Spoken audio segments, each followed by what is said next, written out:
زوار شاہ کی تو حسرت یہی ہے کہ شباب کی زندگی کا محور جس طرح پہلے صرف اور صرف زوار ہوتا تھا، اب بھی وہی اس کی زندگی کا محور رہے۔ شباب 24 گھنٹے زوار کے سر پہ سوار رہتی تھی اور اس کے ہر ایک چھوٹے چھوٹے کام کا خیال بھی خود رکھتی تھی۔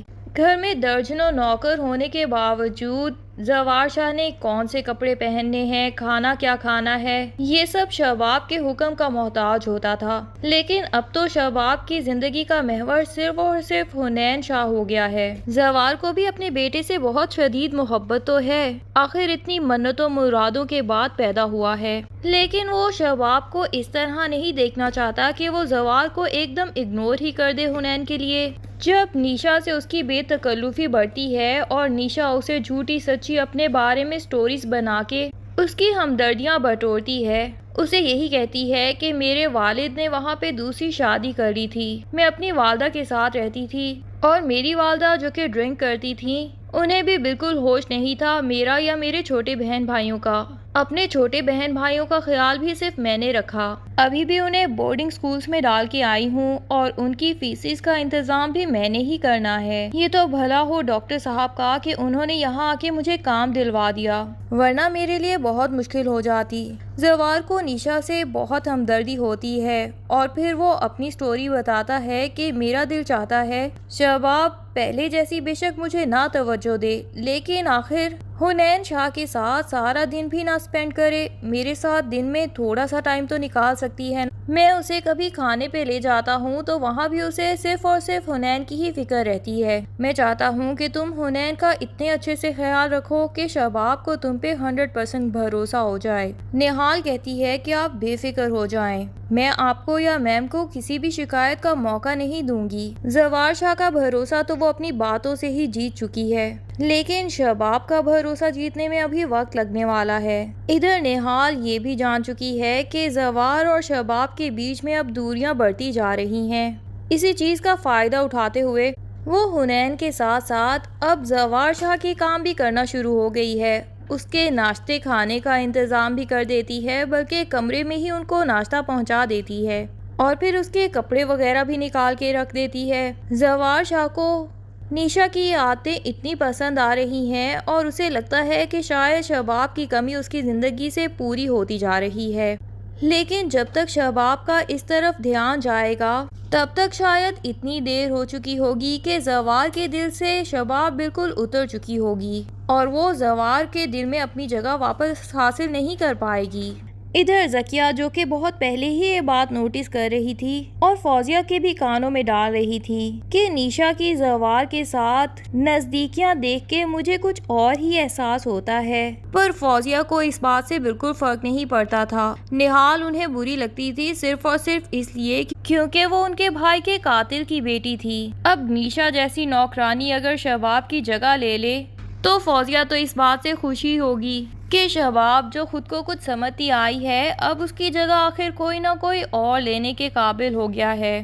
پھر نیشا کو کیسے زوار کی زندگی سے نکالنا ہے یہ تو فوزیہ کا کام ہے۔ سب سے پہلے تو اپنے بھتیجے کو وہ اپنے ہاتھوں کا عادی کرنا چاہتی ہے تاکہ جب نیشا شباب کو زوار کی زندگی سے نکال باہر پھینکے تو نیشا کو بھی اس گھر سے نکالنے کے لیے اسے کوئی دشواری نہ ہو، زوار شاہ کے پاس یہ بہانہ نہ ہو کہ حنین کی حفاظت کرنے کے لیے نیشا کا اس گھر میں ہونا ضروری ہے۔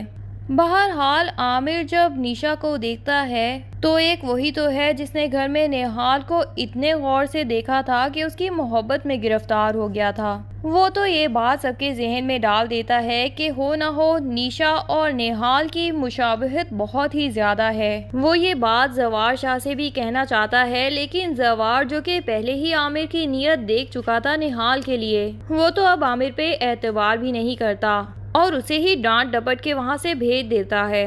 اب فوزیہ جو کہ بار بار اس بات پہ ضد کر رہی تھی کہ آپ نہال کو طلاق نامہ بھجوا دیجئے اور وہاں جانے کی ضرورت بھی نہیں بلکہ طلاق نامہ آپ عامر اور جاوید کے ہاتھ ہی ان کے گھر پہ بھجوا دیجئے۔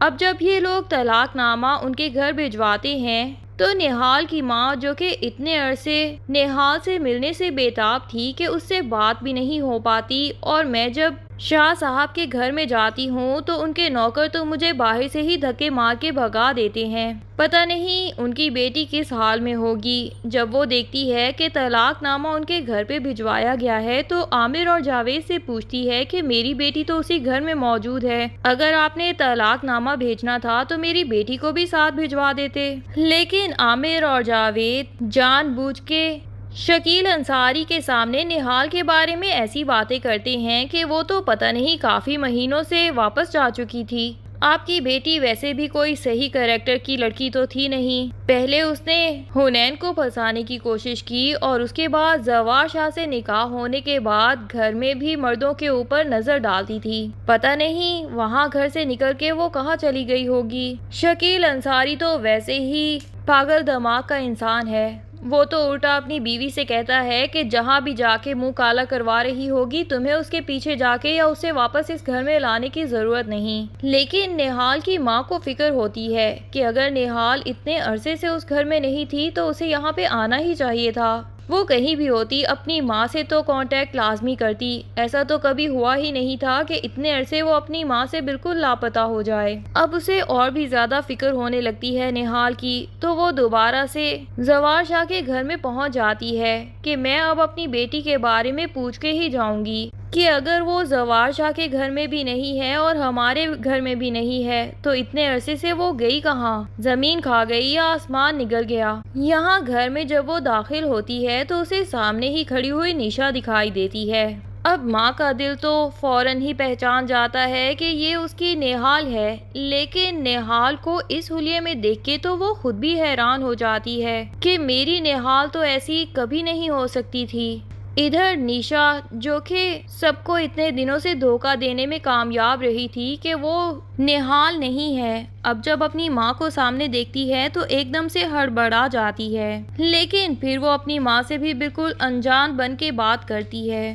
وہ نہیں چاہتی کہ یہاں پہ کوئی بھی نیشا کو نہال کی ماں سے بات کرتا ہوا دیکھے، اس لیے وہ ماں سے کہتی ہے کہ آپ یہاں سے چلی جائیے، میں آپ کی بیٹی کی انفارمیشن آپ کو بہت جلد پہنچا دوں گی، لیکن اس بات کا ذکر گھر میں کسی سے نہ کیجیے گا۔ نہال کی ماں تو وہاں سے چلی جاتی ہے، لیکن عامر دور کھڑا نیشا کو نہال کی ماں سے بات کرتا ہوا دیکھ لیتا ہے۔ وہ نیشا کے پاس پہنچ جاتا ہے اور اسے دوبارہ سے ہراس کرنے کی کوشش کرتا ہے۔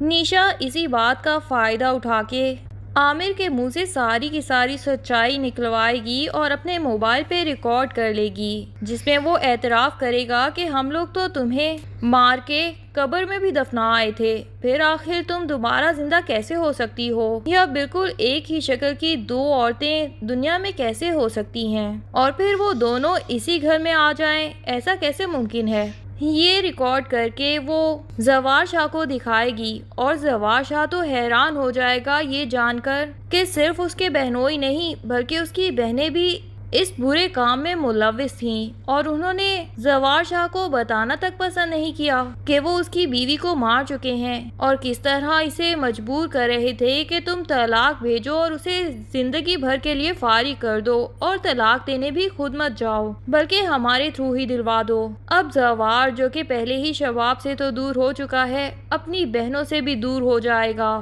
اور انہیں بھی گھر سے نکال باہر پھینکے گا۔ اس کے بعد زوار شاہ کی زندگی میں صرف حنین ہوگا اور نیشا ہوگی، جو کہ اصل میں اسی کی بیوی نہال ہے۔ اب کیا نہال کو زوار شاہ کے سامنے اپنی سچائی بتانی چاہیے، یا پھر نیشا بن کے ہی اگر اس کی زندگی خوبصورت ہو گئی ہے تو اسے ساری زندگی یوں ہی بتانی چاہیے؟ اپنی رائے کا اظہار کمنٹس میں کرنا نہ بھولیے گا۔